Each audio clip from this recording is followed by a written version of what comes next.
Hello बच्चों, let's read the question. Three identical particles are joined together by a thread as shown in figure. All the three particles are moving on a smooth horizontal plane about point O. If the speed of the outermost particle is V0, then the ratio of tensions in the three sections of the string is assume that string remains straight.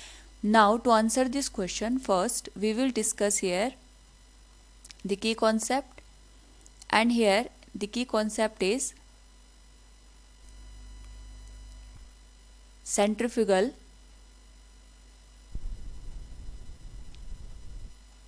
Force.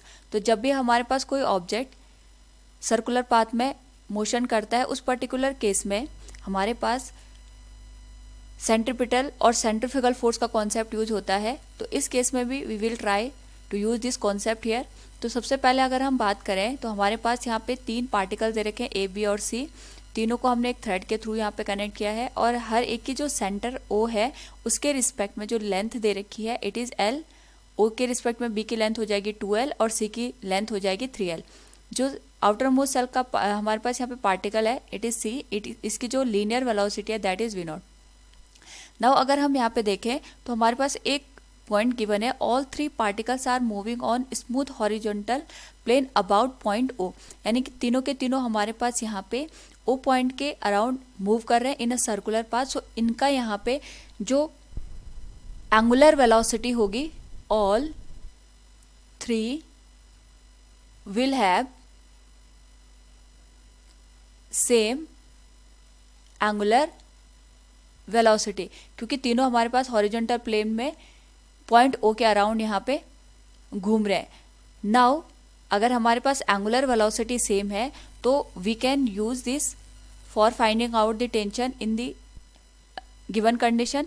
तो अगर हम बात करें सबसे पहले C particle की, for C particle हमारे पास यहाँ पे जो थ्रेड है, थ्रेड में यहाँ पे टेंशन फोर्स लगेगी जिसको हम यहाँ पे टीसी का नाम दे देते हैं.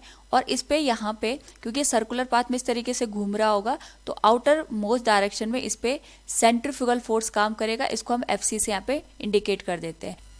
नाउ यहाँ पे हमारे पास जो सेंट्रीफ्यूगल फोर्स होगा we know that it is a pseudo force. और यहाँ पे सेंट्रीपिटल या सेंट्रीफ्यूगल का जो कॉन्सेप्ट बनता है इसको प्रोवाइड करने के लिए हमारे पास कोई अनदर फोर्स रिस्पॉन्सिबल होता है. So we can say here TC की जो वैल्यू होगी it will be equal to the centrifugal force FC.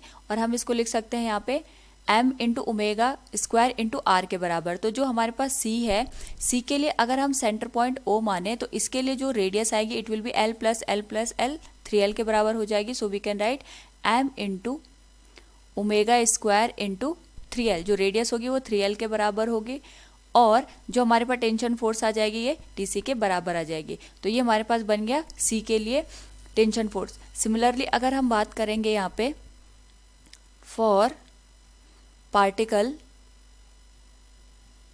B, अगर हम बी पार्टिकल की यहाँ पे बात करते हैं तो बी पार्टिकल के लिए हमारे पास यहाँ पे एक तो जो टेंशन फोर्स सी लगाएगा यहाँ पे इस डायरेक्शन में काम करेगा, साथ में इस पे जो टेंशन फोर्स काम करेगा इनवर्ड डायरेक्शन में उसको हम नाम दे देते हैं टीबी.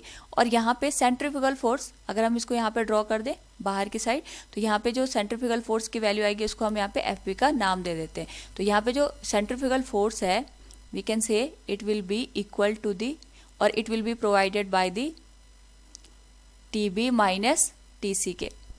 तो इस केस में जो हमारे पास सेंट्रीफ्यूगल फोर्स की वैल्यू आएगी इट विल बी, क्योंकि आइडेंटिकल पार्टिकल है मास सेम आएगा, एंगुलर वेलोसिटी सेम है, सेम क्योंकि हमारे पास यहाँ पे मोशन हो रहा है with respect to the O point omega square. इसके लिए जो रेडियस आएगी it will be L plus L 2l के बराबर. टेंशन इन बी हमें निकालना है और सी पे जो टेंशन की वैल्यू हम निकाल चुके हैं M omega square into 3l के.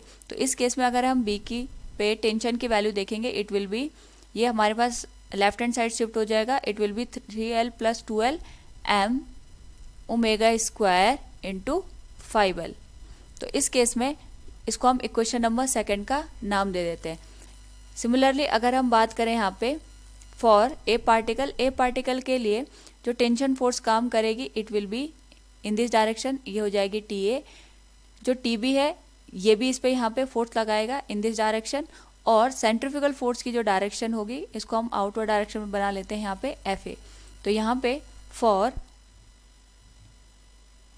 पार्टिकल ए, अगर हम यहाँ पे ए पार्टिकल की बात करते हैं, इस केस में जो सेंट्रीफ्यूगल फोर्स ए आएगा it will be equal to the TA minus TB। तो FA की जो वैल्यू होगी हमारे पास, एक तो हमें यहाँ पे टेंशन फोर्स ऑन ए निकालनी है, ये एज इट इज़ रहेगा, और बी पे जो टेंशन फोर्स है it is m omega square into 5L के बराबर, और ए पे जो सेंट्रीफ्यूगल फोर्स की वैल्यू आएगी it will B m omega square into L। इसके लिए जो रेडियस है वो L आएगी equals TA minus m omega square into 5L के। तो इस कंडीशन में अगर हम टेंशन फोर्स एट ए निकालते हैं तो ये हो जाएगा 5L plus L m omega square into 6L। ये हमारे पास बन जाएगी इक्वेशन नंबर 3। नाउ हमें यहाँ पे according to the question find out करना है the ratio of tension in the 3 sections of the string is. तो हमें यहाँ पे TA ratio, TB ratio, TC find out करना है। So we know that it is m omega square into 6L, इसका ratio आएगा B के साथ m omega square into 5L और C के साथ आएगा m omega square into 3L। तो m ओमेगा स्क्वायर से m ओमेगा स्क्वायर कैंसिल हो जाएंगे, L से L भी कैंसिल हो जाएगा, तो रेशियो बन जाएगा 6:5:3 के। So from the given question अगर हम देखें यहाँ पे तो हम कह सकते हैं